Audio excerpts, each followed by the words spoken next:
ฝ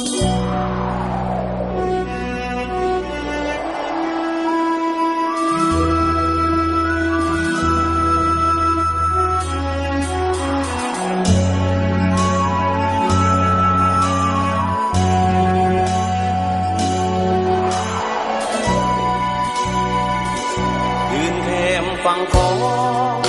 เลี้ยมองตามสายนาทีเดือนดาวเป่งประกายสีอาบสายวาลีคืนนี้งามเด่นนาดน้ำแม่พองเพื่อทองตามสายลมเย็นภูมิใจเมื่อได้แลเห็นเราถือเป็นความสุขหัวใจยืนแนมฟังของปกป้องเขตน้ำแดนดินชีวิตคนลาวบ่สิ้นคืนแผ่นดินนี้ยังบ่หายเพื่อปีทุกภู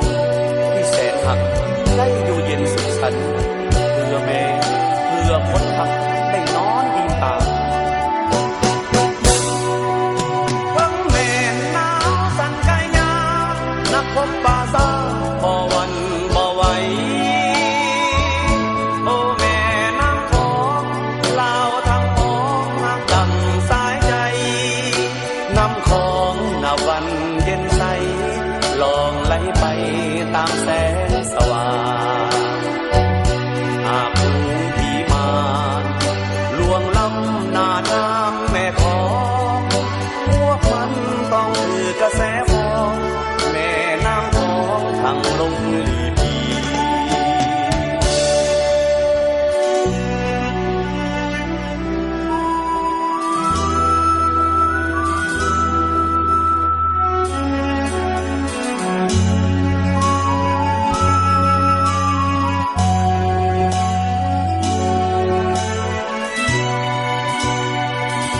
ยืนแนมฝั่งของปกป้องเขตน้ำแดนดินชีวิตคนลาวบ่สิ้นคืนแผ่นดินนี้ยังบ่หายเพื่อปีทุกภูที่แสนหักได้อยู่เย็นสุขสันต์เพื่อแม่เพื่อคนทักได้นอนอิ่มตาวังแม่หนาวสั่นกายยานักพบป่าซาบ่วันบ่ไหวโอ้แม่น้ำของลาวทั้งพ้องนักดังสายใจ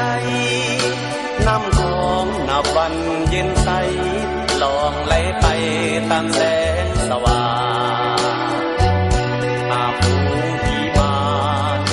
ลวงล้ำหน้าน้ำแม่ของพวกมันต้องคือกระแสฟองแม่น้ำของทางลงลีพียืนยามปกป้องสายของแห่งนี้ด้วยความภูมิใจ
ยงแค่จ้องตา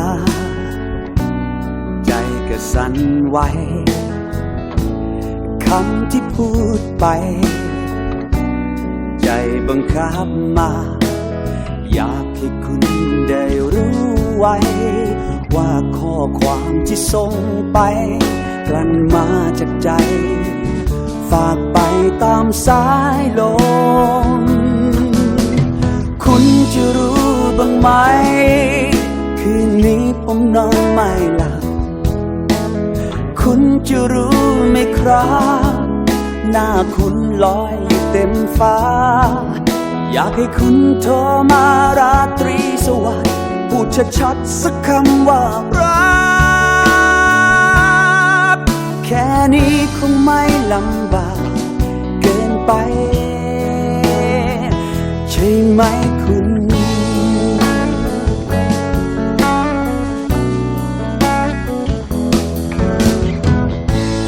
ดาวก็สวยดีลมก็พัดเย็นหญ้าที่ไว้เองเป็นฉันทุกวันอยากให้คุณได้รู้ไว้ว่าข้อความที่ส่งไปกลั่นมาจากใจฝากไปตามสายลมคุณจะรู้บ้างไหมคืนนี้ผมนอนไม่หลับคุณจะรู้ไหมครับหน้าคุณลอยอยู่เต็มฟ้าอยากให้คุณโทรมาราตรีสวัสดิ์พูดชัดๆสักคำว่ารักแค่นี้คงไม่ลำบากเกินไปใช่ไหมคุณ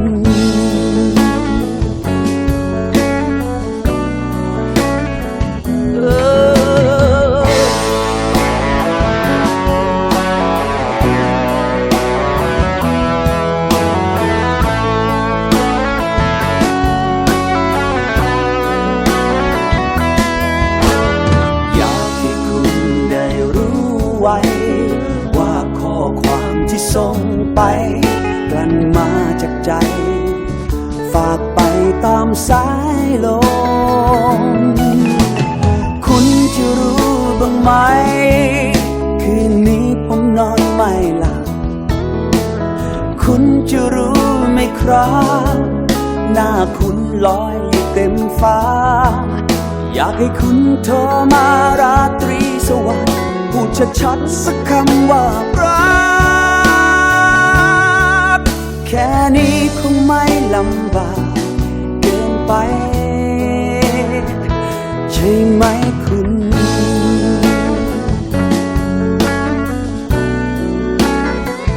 ใช่ไหมคุณ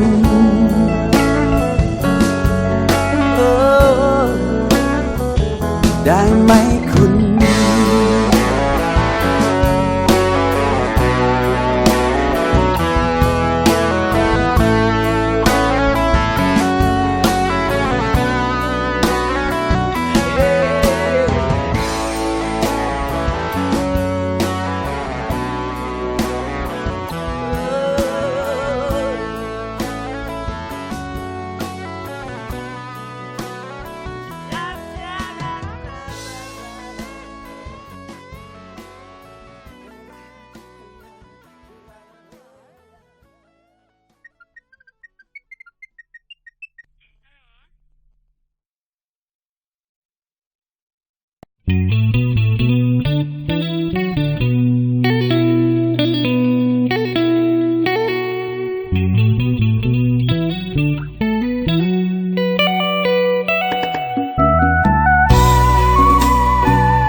แอบแต่งตั้งเจ้าเป็นแรงใจเก็บรอยยิ้มมาซ่อนไว้ที่สินกาบใจเติมไฟให้ฝันเช่าห้องข้างซอยคอยรถเมล์ที่ป้ายเดียวกัน อายรู้มาว่าสองเท่านั้นมีส่วนคล้ายกันคือฝันเปื้อนฝุ่นทุ่มแรงเป็นทุนอยู่แบบต้องลุ้นทุกเดือนทุกวัน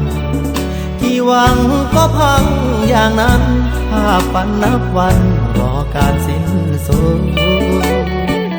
จึงอยากชวนเจ้า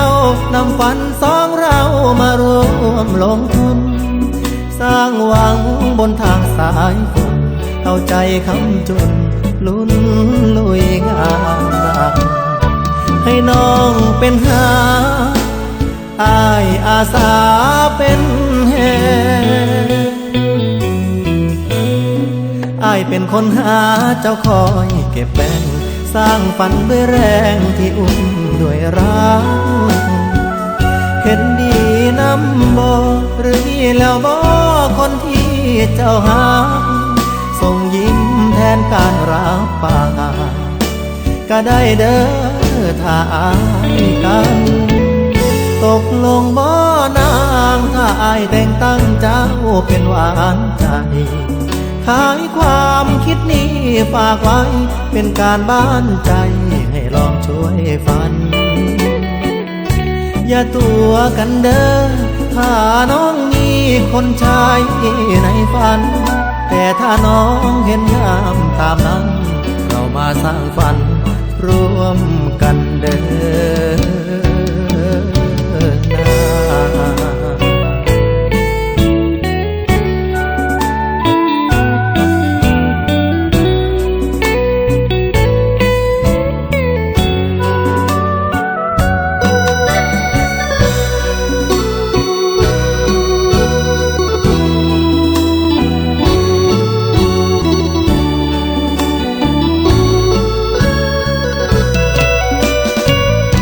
ให้น้องเป็นหาอายอาสาเป็นแหอายเป็นคนหาเจ้าคอยเก็บแบ่งสร้างฝันด้วยแรงที่อุ้มด้วยรักเห็นดีนำบ่หรือมีแล้วบ่คนที่เจ้าหาส่งยิ้มแทนการรับปากก็ได้เด้อถ้าอายกันตกลงบ่นางถ้าอายแต่งตั้งเจ้าเป็นหวานใจขายความคิดนี้ฝากไว้เป็นการบ้านใจให้ลองช่วยฝันอย่าตัวกันเด้อถ้าน้องมีคนชายในฝันแต่ถ้าน้องเห็นงามตามนั้นเรามาสร้างฝันช่วยกันเด้อนา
ต้องมีสักวันต้องมีสักวัน